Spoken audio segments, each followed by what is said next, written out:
मैं विनोद बब्बर, नई दिल्ली, राष्ट्र किंकर संपादक, ट्रू मीडिया के माध्यम से समस्त देशवासियों को स्वतंत्रता दिवस, रक्षाबंधन और श्री कृष्ण जन्माष्टमी की शुभकामनाएं प्रेषित करता हूं।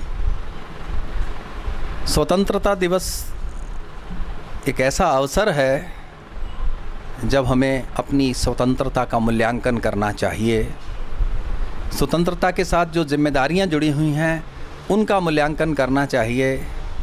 और ये बहुत संतोष की बात है कि इस देश का प्रबुद्ध वर्ग स्वतंत्रता के साथ साथ जुड़ी हुई जिम्मेदारियों का भी ध्यान रख रहा है। ठीक इसी प्रकार रक्षाबंधन का ऐसा पवित्र त्यौहार जो राखी के दो धागों से जुड़ा हुआ है, आज जब देश में और सारी दुनिया में, समस्त दुनिया में महिलाओं के प्रति अत्याचार हो रहे हैं, उनके प्रति अपराध बढ़ रहे हैं, ऐसे में रक्षाबंधन हमें उस पवित्रता की ओर बढ़ने का संदेश देता है, जहाँ इस पवित्र और कच्चे थे धागे ने ऐसे संबंधों में बांध दिया, ऐसे संबंधों की रचना की, ऐसे संसार की रचना की जहाँ महिलाओं के प्रति अपराध का कोई स्थान नहीं हो। और कृष्ण जन्माष्टमी, यदि ईमानदारी से कहें तो भगवान श्री कृष्ण दुनिया के सबसे पहले समाजवादी थे।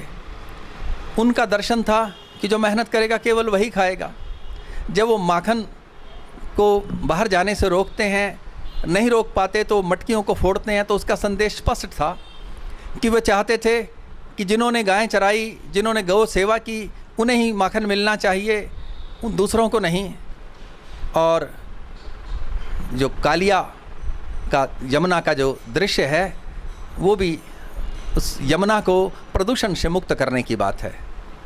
तो आज कृष्ण के संदेश बहुत प्रासंगिक हैं, सामयिक हैं। दुनिया के बहुत से देशों ने जो समाजवाद की बात की, जो गरीब की बात की, वो वास्तव में कृष्ण का ही दर्शन है।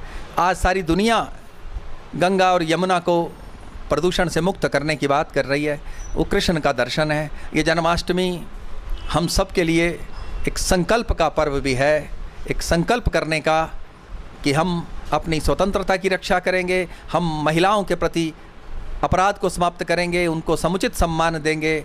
और जन्माष्टमी के अवसर पर सबको पलने, पढ़ने, बढ़ने का अवसर मिलना चाहिए।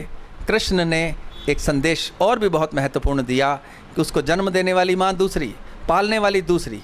आज हमारे सामने जब देश की बात आती है, मातृभूमि की बात आती है, मातृभाषा की बात आती है, तो हम वहीं उसके बारे में भी सोचना है। इस देश में हमारी एक मातृभाषा है, एक मातृभूमि की भाषा है, तो दोनों का ध्यान रखना है। आप सभी को ट्रू मीडिया के माध्यम से फिर से बहुत बहुत शुभकामनाएं। आपके ये त्यौहार बहुत शुभ बीतें, आपकी मंगल कामना करता हूँ। धन्यवाद, नमस्कार।